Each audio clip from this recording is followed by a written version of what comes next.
Welcome to Menopause Weekly. It's time to kick off your shoes, grab a drink and listen to this week's stats, chats and facts. Are you ready? Then let's get started, shall we? Hello and welcome back to Menopause Weekly. If you've only just tuned in, then we've been looking at the signs and symptoms of the menopause, and today we're just going to look at a few of my symptoms in a little bit more detail. So let's get cracking, shall we? I used to call the bedroom the torture chamber for good reason. I hated it. I hated going up there on an evening. My children would go to bed, my husband, and then eventually me. It wasn't somewhere that I wanted to go. Everybody else did. They'd go up there when they were absolutely exhausted, really, really tired.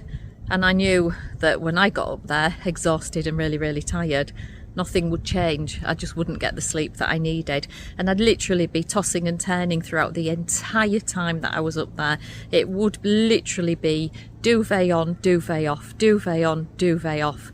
It was horrendous, absolutely horrendous. It wasn't just that though either. I couldn't stand to be touched. I couldn't cuddle my husband. That was just terrible. I mean, if he came anywhere near me, I would just literally break out in a hot sweat.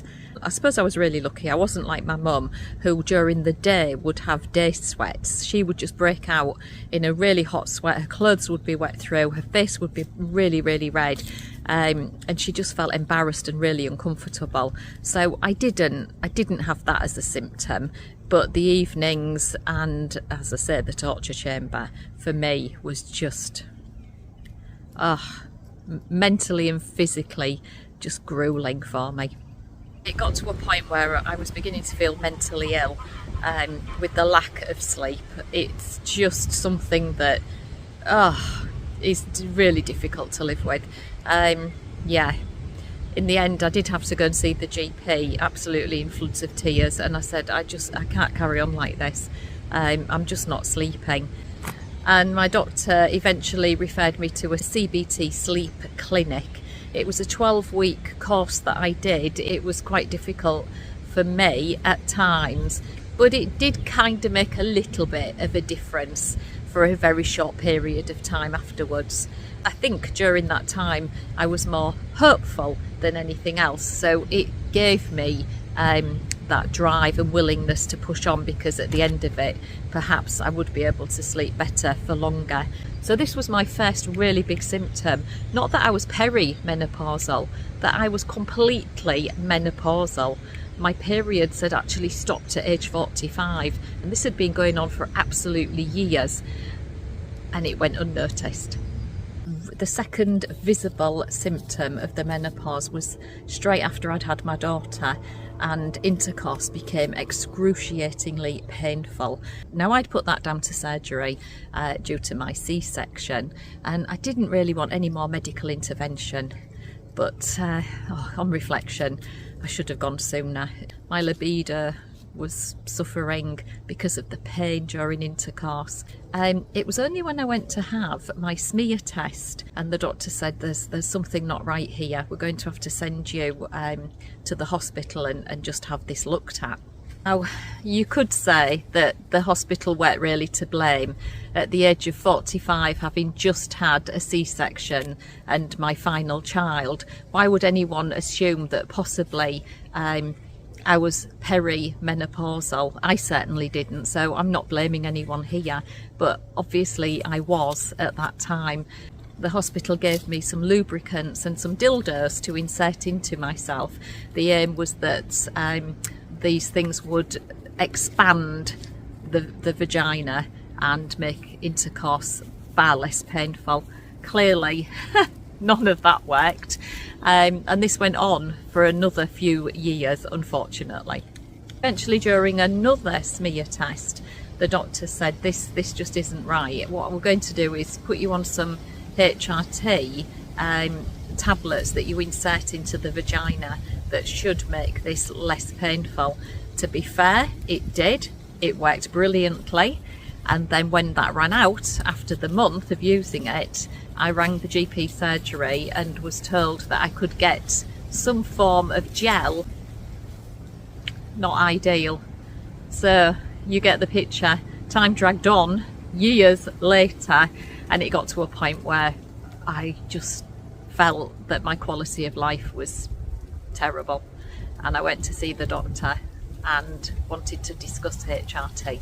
The next thing I want to talk to you about is my back issues. I was getting an awful lot of pain in my lower lumbar area. It got so bad that I was starting to feel nauseous and having really hot sweats, headaches, and feeling like I was going to pass out with pain. I went to see the doctor and we talked about a number of things that we could do. The first one being to go on a drug called amitriptyline. I was on that for about, I think probably 2 years, but then I started to get yellow tongue and it tasted vile. I hated it. The doctor said there was no correlation between that and the amitriptyline, but I decided to come off the amitriptyline and just see if the yellow tongue would go, which it did, and so had all of the pain. Now, the doctor did mention to me 2 years earlier that what amitriptyline does is it deadens the nerve endings and it does help you sleep. Now, it did improve my sleep, so that was a major bonus for me, and the pain did subside a lot, to the extent where it disappeared altogether. So by the time I came off the amitriptyline, it had actually worked its magic, and the doctor did say to me that sometimes when you do come off these tablets, the back pain can disappear, and fortunately this is years and years later, it hasn't come back. So for me, the amitriptyline was brilliant. Now, I'm not saying that this is an absolute symptom of the menopause. It can be. I'm not sure whether it was in my case, because I do have a slight bulging disc. But that said, when I came off the amitriptyline, I've not been in any pain whatsoever. The next symptom was the fact that I'd started to get more and more headaches. They felt like migraines, and I'd just have to write off the entire day. I started to worry. I did feel that maybe I'd got a brain tumour or something. It did feel that there was something significant going on, but it's always, isn't it, when somebody else says it to you. So my mum started to get really concerned about this and mentioning that I kept having lots of headaches, and my husband grew increasingly concerned about the number of headaches that I was getting. So yes, another symptom. So looking back at all of those symptoms, I can hardly believe that I let 18 years pass before realising that I really needed to get to grips with this and do something about it, which I have done. As I said, I'm keeping a diary. I'm telling you about the journey and how it's progressing. So you might be wondering what eventually caused me to go and see the doctor. Well, it was a number of things, and they all came together at the same time. The key thing really was that this had been going on for a long time, 18 years. It was just long enough. I'd come to the end of the road, I think. It was a real physical change, and I think I'd just been able to battle it out. You know, for the 18 years, I'd kind of been a warrior and just put up with it all and got on with it. I thought that's what you did. You know, my grandma never talked about it. My mum never talked about it. When they did, they went, oh, you've just got to get on with it. I'd read things years ago about the possibility of cancer. I'd got my children. I wanted to see them grow. I wasn't going to take any risks. If there was any risks to this whatsoever, I'm not engaging in this HRT, not interested. So there was a lot of negativity around this for me, and I think probably I had the strength. I had the willpower to just keep pushing on and going. But when I look back, you know, honestly, I was robbed of time. I lost a lot of days, and I was irritable. I felt depressed. It was like some days were just like drudging through treacle, and all I wanted to do was just go back to bed. And what a horrible way to spend an entire day. So yeah, I had lost days because of the menopause, and it was so unpleasant, but it kind of reached a crescendo for me when I turned 60, and I just couldn't fight it anymore. I was exhausted. I felt old. My shoulders were drooping, my neck was drooping, everything just was difficult. I felt lethargic. I couldn't fight. I lost the willpower. I lost the drive. I started to take myself to bed and was actually sleeping for 2 and 3 hours during the day. And my husband got really worried about me. He said, you've never, in all the time that I've known you, you never go to bed. Even when you're poorly, you just don't go to bed, Sandra. I'm really getting concerned. I think you need to go and see your doctor. And to be fair, I'm a really active person. I love life. And I just didn't want this for me. I didn't want to have to lose, 2 or 3 hours of sleeping. I'm only 60. I don't want to go to sleep during the day. It just felt wrong. I mean, I've got such an active life. There's such a lot that I want to do. I'm only 60.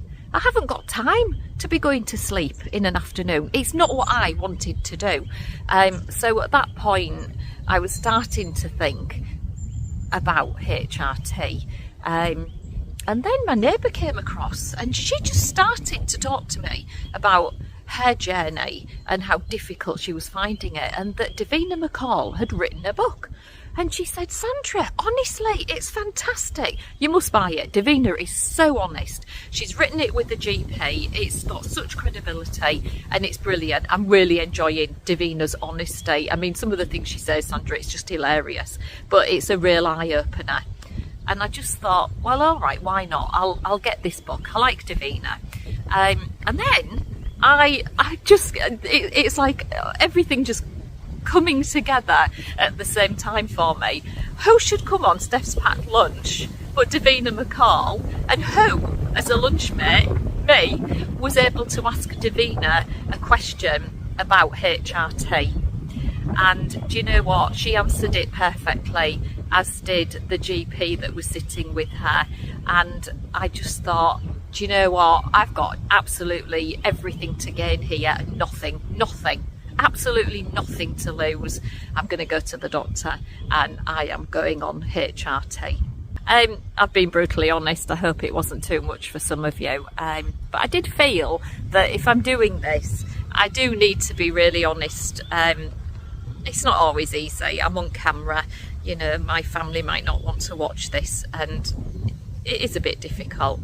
But I've done it and I'm going to post it. So please forgive me if there's any bits in there that it's just like information overload, or you've heard it, you can't unhear it now kind of thing. But we're all women, we're all in it together, and some of these signs and symptoms you might recognise, some you might not. I mean, I've got one friend that she's just sailed through the menopause with no signs or symptoms. I mean, how fantastic is that? But I think those kind of people are far and few between. I think we're all in this together. So let's share, talk, support and listen to one another. Next week I'll be talking to Davina McCall and Dr. Naomi Potter, and we're also going to be looking at some menopause myths.